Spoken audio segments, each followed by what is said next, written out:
Aujourd'hui, nous sommes le 14 décembre et c'est la journée mondiale du zéro déchet. Pour cette occasion, nous avons rencontré Eric Hacopian, le créateur de l'association Clean My Calanque.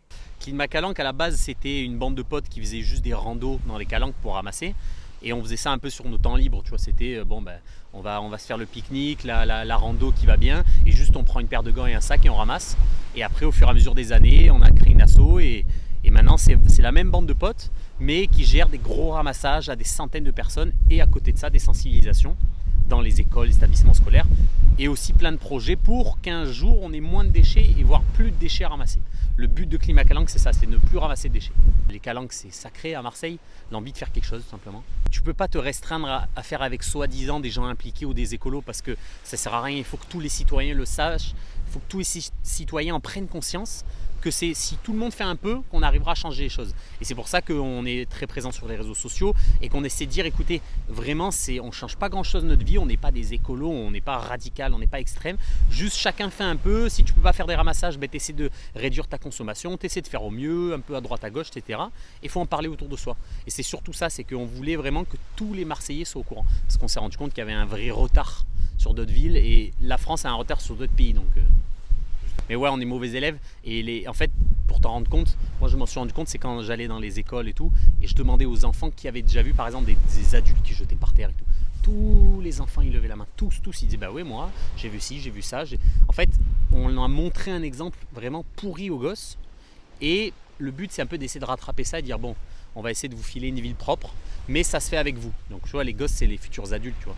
Donc, mais j'ai vu des trucs de fou, même des écoles qui étaient collées à des bâtiments et les adultes jetaient dans la cour de récré des déchets, quoi. Donc eux, ils ont 5 ans, ils voient des horreurs toute la journée.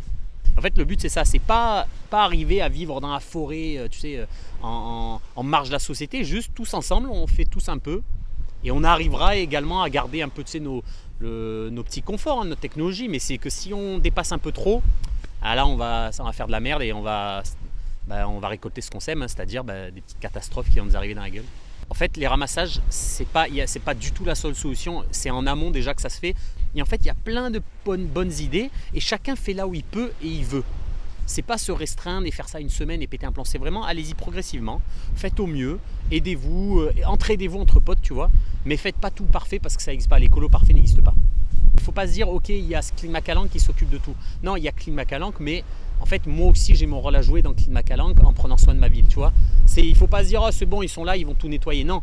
Exemple, avec les supporters de foot, on fait des ramassages autour du stade avant les matchs. Mais sauf qu'on ne ramasse pas à leur place. On vient avec le mégaphone, on met l'ambiance, on les chauffe, on les motive et on a les sacs ouverts et c'est eux qui ramassent leurs déchets, tu vois. C'est ça qu'il ne faut pas se dire ok, c'est les bons samaritains, ils vont faire ça pour nous. Non. Mon but, moi, c'était de faire, je voulais juste être coach sportif, tu vois, à la base, je voulais pas ramasser les déchets toute ma vie. Donc tout le monde doit s'appliquer un peu. Les jeunes, ouais, c'est bête à dire, mais oui, c'est eux la solution, parce que c'est eux c'est nous en fait qui allons grandir et qui allons vivre encore 60, 70 ans sur cette planète. Et c'est à nous de changer, de montrer l'exemple et de faire en sorte de faire comprendre qu'il est encore temps. Au final, c'est pas vraiment la planète qu'on va sauver, c'est plutôt nous, parce que tu sais, la planète, elle a vécu des choses bien pires que 3 bouteilles en plastique et du nucléaire. Si on fait rien, on va disparaître dans pas longtemps et dans 300 000 ans maximum, il n'y aura plus aucune trace de nous. La seule trace qui va rester de nous, c'est un peu de plutonium et quelques produits chimiques, tu vois. Donc c'est vraiment faire prendre conscience qu'on n'est pas là pour faire chier les gens. Les solutions, elles existent à foison. Les jeunes, ils sont remplis d'idées, d'innovation, d'envie. Et franchement, ça va le faire. N'oubliez pas, l'écolo parfait n'existe pas et c'est juste on fait tous un peu. Et on sensibilise autour de soi et ça va beaucoup s'améliorer. Les gens ont envie de changer et je pense que ça va le faire. On est intelligent, il faut le prouver, mais ça va le faire.